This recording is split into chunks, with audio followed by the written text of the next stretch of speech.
तो दोस्तों, हरियाणा अपनी जीवंत संस्कृति और तेजी से बढ़ती अर्थव्यवस्था के लिए जाना जाता है। लेकिन एक गंभीर सामाजिक समस्या भी है जिससे हरियाणा जूझ रहा है, और वो है लिंगानुपात में असंतुलन। 2024 के सिविल रजिस्ट्रेशन सिस्टम यानी कि सीआरएस के अनुसार हरियाणा का जो लिंगानुपात है वो 910 प्रति 1000 पुरुषों पर महिलाएं हैं, जो राष्ट्रीय औसत 933 से कम है।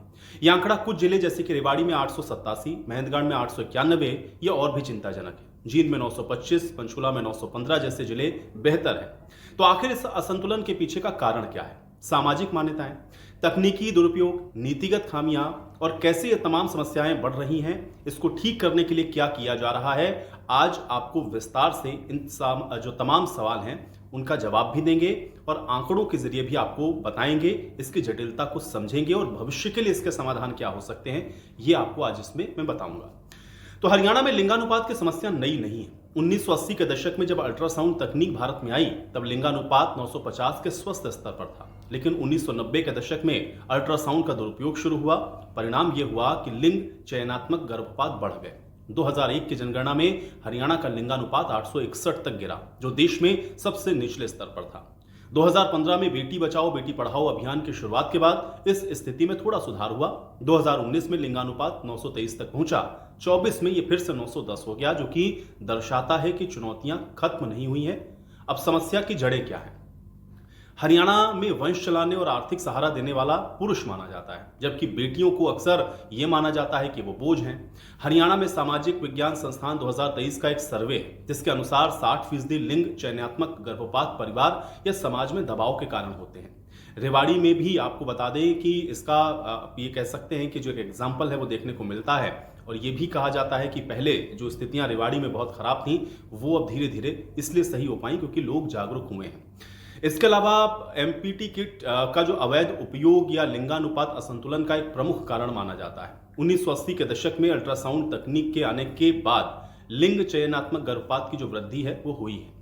डायरेक्टर जनरल हेल्थ सर्विस और डॉक्टर के अनुसार छोटे और सेकेंड हैंड अल्ट्रासाउंड जो डिवाइसेस हैं वो आसानी से उपलब्धता लोगों को हो रही है, और इसलिए ये जो समस्या है वो बढ़ी है। इसके अलावा एमपीटी जो किट है उसकी अनाधिकृत ऑनलाइन बिक्री भी एक बड़ी चुनौती है। 2023 में पंचकुला के एक गांव में एक आयुर्वेदिक प्रैक्टिशनर को अवैध गर्भपात के लिए पकड़ा गया, जहां से कई अवैध दवाइयां जब्त हुई। इसी तरह से कैथल में भी स्वास्थ्य विभाग की छापेमारी में 5500 अवैध दवाइयों को यहां से जब्त किया गया। अब दशकों से चली आ रही समस्या है। यहां पर भी आपको बता दें, हेल्थ सर्विस ये कहती है कि हरियाणा के अंदर जो लिंगानुपात है वो बीते करीब 25 से 30 साल से इसमें एक अस्थिरता रही है। हालांकि सदियों से मेल चाइल्ड को प्रेफरेंस दी जाती रही है, लेकिन तकनीक का जो आना है उसने गर्भ में बच्ची का पता लगाने का जो चलन है उससे जो एबॉर्शन की प्रक्रिया है वो बढ़ी है। हालांकि 1998 में आपको बता दें कि जब इस तकनीक का इस्तेमाल शुरू हुआ तब बहुत कम लोग इसको ऐसा करते थे, लेकिन ये धीरे धीरे बढ़ा और तकनीक के बढ़ने के चलते गर्भपात का प्रचलन बढ़ा, और इसलिए उन्होंने ये कहा कि स्वास्थ्य विभाग ने कि इस पर अंकुश लगना चाहिए ताकि इसका जो मिसयूज है वो ना हो। अब लिंग जांच को हालांकि वर्धित कर दिया गया है। वर्जित होने के बाद आपको ये भी बता दें कि इसके लिए बाकायदा एक एक्ट बना दिया गया है जिसमें गर्भपात करने या करवाने वाले दोनों पर कार्रवाई होती है। सरकार क्या कदम उठा रही है ये भी आपको बताते हैं। बीते दिनों आपको बता दें कि सरकार की ओर से सभी जिला उपायुक्तों से वीडियो कॉन्फ्रेंसिंग के जरिए एक बातचीत हुई, जिसमें उपायुक्तों को उनके अधीन जिलों में एमटीपी जो किट है उसकी बिक्री और लिंगानुपात जांच को रोकने के दिशा निर्देश दिए गए। इस विषय की गंभीरता को देखते हुए इस संबंध में आपको बता दें कि जो हरियाणा के जो हेल्थ सर्विसेज हैं उन्होंने लिंगानुपात के बिगड़ने की जो तकनीकी सामाजिक कारण हैं उनके उपायों पर विस्तार से जो जानकारियां हैं वो दी हैं। शिक्षा आपको बता दें कि बड़ा बदलाव ला सकती है मानसिकता को बदलने में, इस पर फोकस किया जा रहा है क्योंकि शिक्षा एक बड़ी भूमिका निभा रही है। और एक सर्वे ये कहता है कि स्नातक या उच्च शिक्षित परिवार में लिंगानुपात 935 है, जबकि 10वीं से कम पढ़े लिखे परिवारों में ही 870 है। जींद का एक शिक्षित दंपत्ति अपनी बेटी को जन्म देने के बाद दूसरा बच्चा न करने का फैसला करता है, जो इस बदलाव का प्रतीक भी माना जाता है। दूसरा है जागरूकता अभियान। 2015 में शुरू हुआ बेटी बचाओ बेटी पढ़ाओ का जो अभियान है वो ग्रामीण और शहरी क्षेत्रों में जागरूकता फैलाने में प्रभावी रहा है। 2024 में 700 से कम लिंगानुपात वाले जो क्षेत्र हैं उसमें विशेष शिविरों के आयोजन हुए। पंचकुला के अंदर भी आपको बता दें कि जो स्लम बस्तियां हैं वहां पे जागरूकता कार्यक्रमों को शुरू किया गया और यहाँ पे गर्भवती महिलाओं के पंजीकरण को अनिवार्य किया गया। इसके अलावा जो समाधान के रास्ते हैं 2030 तक एक संतुलित हरियाणा और लिंगानुपात को संतुलित करने के लिए 3 ऐसी प्रमुख रणनीतियां हैं जिस पर काम हो रहा है, जिसमें पहली है शिक्षा और जागरूकता। इसमें स्कूलों में लैंगिक समानता को पाठ्यक्रम में शामिल करना, ग्रामीण क्षेत्रों में जागरूकता शिविर का आयोजन करना है। पंचकुला में 2023 के शिविर के अंदर लिंगानुपात को 850 से 915 तक सुधारा, जो कि इस दृष्टिकोण की सफलता को भी दर्शाता है। दूसरा है कानूनी सख्ती और निगरानी।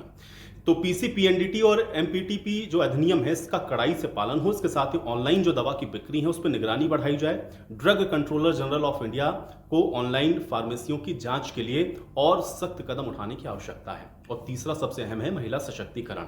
आर्थिक सहायता, कौशल विकास और सामाजिक सुरक्षा की जो योजनाएं हैं इसके माध्यम से महिलाओं को सशक्त किया जाए। अब उदाहरण के लिए हरियाणा के अंदर जो लाडली योजना है वो गर्भवती महिलाओं को वित्तीय सहायता भी दे रही है, जिससे परिवार पर बेटियों को जन्म देने का जो दबाव है वो कम हो रहा है। और हरियाणा में जो लिंगानुपात की चुनौती है वो गंभीर तो जरूर है, लेकिन जींद और पंचकुला जैसे जो जिले हैं वो ये दिखाते हैं कि बदलाव संभव है। सरकार, स्वास्थ्य विभाग और अगर पूरा विभाग मिलकर के इस दिशा में काम करे, लेकिन असली बदलाव समाज की सोच में जब आएगा, यानी कि प्रत्येक व्यक्ति को अपने परिवार और समुदाय में बेटियों के महत्व को बढ़ावा देना होगा और तभी हम इस लक्ष्य को हासिल कर पाएंगे।